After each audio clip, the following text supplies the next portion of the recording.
कृष्ण की वाणी। बच्चे, इस हफ्ते तुम आर्थिक समस्याओं से दूर हो जाओगे मेरे बच्चे। जो भी आर्थिक तंगी तुम्हारे जीवन में चल रही है, जिन चीज़ों से तुम परेशान हो ना मेरे बच्चे, तुम बिल्कुल बेफिक्र हो जाओ। अब तुमने सारी चिंताओं को मेरे चरणों में रख दिया है ना, तो बस बात ख़त्म मेरे बच्चे। अब सब कुछ मैं देख लूँगा और इस हफ्ते में तुम्हारी आर्थिक परेशानी समस्या दूर हो जाएंगी। तुम बिल्कुल भी चिंता मत करना, बिल्कुल भी मत करना, घबराना बिल्कुल भी मत। और सुनो, जिनसे तुमने पैसे लिए हैं ना, वो तुम्हें बहुत परेशान कर रहे हैं ना, मुझे मालूम है।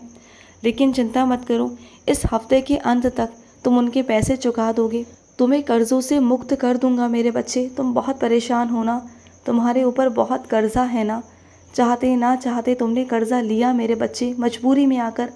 लेकिन अब तुमसे हो नहीं पा रहा, चीज़ें नहीं हो पा रही, हालात नहीं सुधर पा रहे।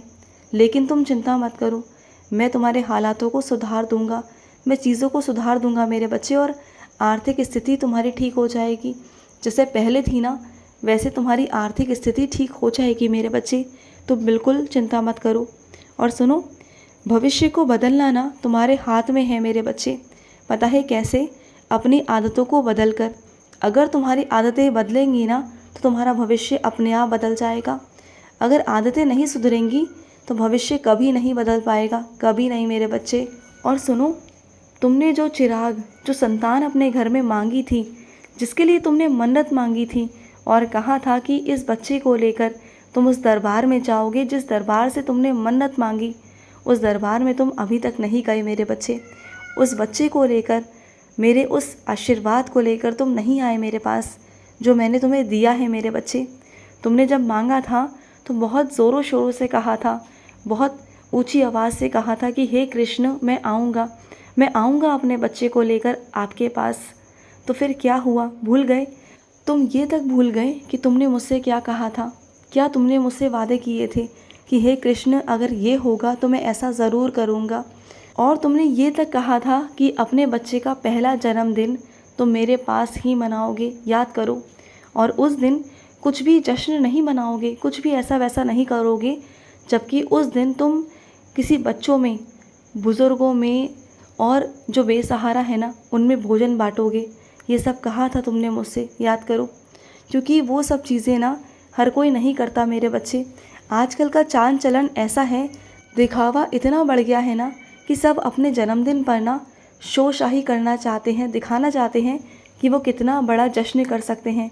लेकिन मेरे कुछ ही ऐसे बच्चे हैं जो समझदार हैं, जो घर में किसी का भी जन्मदिन होने पर ना वो अपने घर में पूजा पाठ रखवाते हैं, वो ईश्वर से जुड़ते हैं, और जिसका जन्मदिन होता है ना, उसके लिए ईश्वर से प्रार्थना करते हैं कि जो उसका जीवन बीत गया सो बीत गया, आने वाला कल उसका अच्छा हो, भविष्य अच्छा हो। और तुम ऐसा करवाते हो, मुझे मालूम है मेरे बच्चे। लेकिन जो बच्चा अभी हुआ है ना, उसका नहीं हुआ, उसके लिए करवाओ, तैयारी करवाना शुरू कर दो मेरे बच्चे। और जो लोग बोल रहे हैं ना जश्न करवाने की, तो कर लो, छोटा मोटा कर लो, लेकिन घर में पूजा ज़रूर रखवाना मेरे बच्चे। और सुनो मेरी बात को, तुमने मुझसे कहा ना कि हे कृष्ण, मैं चाहे 24 घंटे किसी भी इंसान के लिए लगा रहूं, कितना भी काम कर लूं, कुछ भी कर लूं ना, कोई भी तुम्हारा सगा नहीं बन पाया, कोई तुम्हारा अपना नहीं बन पाया। तुमने सबके लिए सब कुछ करने की कोशिश की, लेकिन किसी के लिए तुम अच्छा नहीं कर पाए, किसी के लिए तुम अच्छा नहीं बन पाए हो मेरे बच्चे। तो सुनो मेरी बात को, ये कलयुग है मेरे बच्चे। चाहे तुम किसी के लिए कितना भी अच्छा कर लो, कुछ भी कर लो, अगर तुम 99 अच्छाइयाँ कर रहे हो ना, अगर उसमें एक बुराई है ना, तो तुम्हारी बुराइयों को पहले गिना जाएगा, तुम्हारी अच्छाइयों को भूल जाएंगे वो लोग। और ऐसा तुम्हारे साथ हुआ भी है। जिसके साथ तुमने अच्छा किया, बहुत बहुत अच्छा किया, जिसकी हर कदम पर तुमने सहायता की, क्या हुआ? ज़रा सी एक गलती पर वो तुम्हें छोड़कर चला गया, तुमसे नाराज़ हो गया। तो वही चीज़ें होती हैं मेरे बच्चे। यही तुम्हें समझाना चाहता हूँ कि अपने 24 घंटों में से ना सिर्फ 1 घंटा उस ईश्वर को दे दो। वो तुमसे कुछ मांगता नहीं, निस्वार्थ भाव से अगर तुम पूजा पाठ करोगे ना, तो वो तुमसे कुछ मांगेगा नहीं, बल्कि तुम्हें दुगना देगा। इतना देगा ना कि तुम संभाल भी नहीं पाओगे। और वो तुमसे नाराज़ नहीं होगा, वो तुमसे संतुष्ट रहेगा, बल्कि वो तुमसे बहुत खुश रहेगा। और यही एक तरफ दुनिया है मेरे बच्चे, जिनके लिए तुम 24 घंटे तत्पर रहोगे, 24 घंटे उनका काम करोगे ना, तो वो तुम्हें कभी भी याद नहीं करेगी, तुम्हें कभी शाबाशी नहीं देगी मेरे बच्चे। तुम्हें क्या लगता है कि आज नहीं तो कल तुम्हें शाबाशी मिल जाएगी उनसे? नहीं। जो लोग जैसे होते हैं ना मेरे बच्चे, जिनकी आदतें, जिनका व्यवहार जैसा होता है वो वैसा ही रहता है मेरे बच्चे। चाहे तुम उन्हें कितना भी बदलने की कोशिश क्यों ना कर लो, वो जैसे हैं वैसे रहेंगे। तो तुम अपने आप को बदल लो और उनके लिए करना बंद कर दो जो तुम्हारे लिए है ही नहीं। जो तुम्हारे लिए करते हैं उनके लिए करो, वरना तुम ईश्वर में ध्यान लगाओ, ईश्वर से कहो उनके लिए समय निकालो। अगर तुम ईश्वर के लिए 1 घंटा निकालोगे ना, तो ईश्वर तुम्हारे 24 घंटों को सुनहरा बनाएंगे। तुम करके देखो, उनका नाम जाप करके देखो, फिर देखो कि कैसा सब कुछ होता है। तुम्हें भव सागर से पार कर देंगे वो, तुम देख लेना। तुम उनका हाथ थामना भूल सकते हो, लेकिन वो तुम्हारा हाथ पकड़ना नहीं भूल सकते। इस बात का हमेशा याद रखना, क्योंकि तुम एक बार को भूल जाओ उनका हाथ थामना, लेकिन वो तुम्हारा हाथ पकड़ना कभी नहीं छोड़ेंगे। एक बार को तुम भूल जाओ, लेकिन वो जब पकड़ लेते हैं ना, तो वो कभी छोड़ते नहीं। अपने बच्चों को कभी नहीं छोड़ते। क्या माँ अपने बच्चे को कभी छोड़ सकती है क्या? क्या माँ अपने बच्चों को कभी गलत राह में जाने दे सकती है? नहीं ना। तो ऐसे ही तुम्हारे ईश्वर हैं मेरे बच्चे। तुम्हारे ईश्वर भी तुम्हें गलत राह पे जाने नहीं दे सकते, चाहे कुछ भी हो जाए।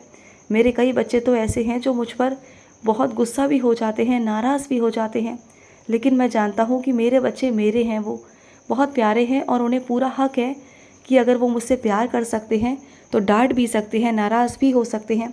और मुझे ये भी मालूम है कि वो बहुत जल्दी मेरे पास आ भी जाते हैं मुझे मनाने। मुझे पता है, मुझे सब पता है मेरे बच्चे। और सुनो, तुम ना मेरे लिए अभी से कपड़े सिलने शुरू कर दो मेरे बच्चे, क्योंकि तुम्हें जब पहनाने हैं ना, तो वो दिन, वो समय करीब है मेरे बच्चे, बहुत करीब है। और तुम चाहते हो कि तुम अपने हाथों से मेरे लिए वस्त्र बनाओ, है ना? तो तुम अभी से बनाना शुरू कर दो, क्योंकि आने वाले समय में ना तुम्हारे पास और भी बहुत सारी जिम्मेदारियां और बहुत सारे काम आने वाले हैं जो मैं तुम्हें देने वाला हूँ। और उस समय पर फिर तुम कामों को नहीं कर पाओगे, मेरे वस्त्र नहीं सिल पाओगे। तो बेहतर है कि अभी से सिलना शुरू कर दो। अगर जल्दी सिल भी गए तो क्या हुआ, जल्दी सिलकर तुम उन्हें एक तरफ रख देना। और सुनो मेरे बच्चे, आशा निराशा ये ज़िंदगी में ना साथ साथ ही चलती हैं मेरे बच्चे, साथ साथ चलती हैं। बस इतना है कि तुम ज़िंदगी में ना किसी पर भी आशा मत रखो, अपने जीवन में किसी पर भी कोई आशा मत रखो, तो तुम्हें निराशा भी नहीं मिलेगी। तुम जानते हो निराशा क्यों मिलती है? जब हम किसी से उम्मीदें करते हैं, जब हम किसी से आशा रखते हैं मेरे बच्चे, तब जाके हमें ना उम्मीदें मिलती हैं, तब जाके हमें चीज़ें मिलती हैं मेरे बच्चे। और तब हम परेशान होते हैं, तब हमें लगता है कि सामने वाले की गलती है, लेकिन उस वक्त ना सामने वाले की गलती नहीं, अपनी खुद की गलती होती है मेरे बच्चे। क्योंकि हम दूसरे पर भरोसा करते हैं, उम्मीद करते हैं, विश्वास करते हैं, और वो हम पर नहीं करता, वो ऐसा नहीं करना चाहता जैसा हम चाहते हैं। जो हमारी नज़रें हैं, जो हमारी सोच है, जो हमारे तौर तरीके हैं, वो उनके नहीं हैं। तो क्या तुम अपने जैसे उनको बना दोगे? नहीं बना सकते ना। तो फिर क्यों कल्पना किसी के लिए, क्यों परेशान होना मेरे बच्चे? अगर वो नहीं है, नहीं ढल रहे तुम्हारी तरह, तो छोड़ दो उन्हें उनके हालातों पर। जब जो उन्हें करना होगा कर लेंगे। तुम बस अपना करो, अपना देखो, अपने आप को आगे बढ़ाने की कोशिश करो मेरे बच्चे। और जो तुम मेहनत कर रहे हो ना, दिन रात जो तुम मेहनत कर रहे हो ना, वो रंग ज़रूर लाएगी मेरे बच्चे, तुम चिंता मत करना। तुम्हारी की गई मेहनत ना, दिन रात जो तुम मेहनत कर रहे हो ना, वो रंग ज़रूर ज़रूर लाएगी मेरे बच्चे। तुम खुद अपनी आंखों से देखोगे कि वो मेहनत कितनी रंग लाएगी। बस तुम मेहनत करते चलो, मेहनत से कभी पीछे मत हटना मेरे बच्चे। और वही मेहनत ऐसा कुछ कर दिखाएगी ना तुम्हारे जीवन में, तो 4 लोग आज तुम्हारे खिलाफ है ना, वही तुम्हारे आगे झुकेंगे आकर, तुम देख लेना अपनी आंखों से। और ये सब कुछ होगा तुम्हारी मेहनत के कारण मेरे बच्चे। तुम्हारी मेहनत ही सब कुछ करवाएगी तुमसे, तुम देख लेना। सब कुछ तुम्हें प्राप्त होगा, सब कुछ। खुश रहो। आज का रात्रि कृष्ण संदेश समाप्त हुआ। जय श्री कृष्णा।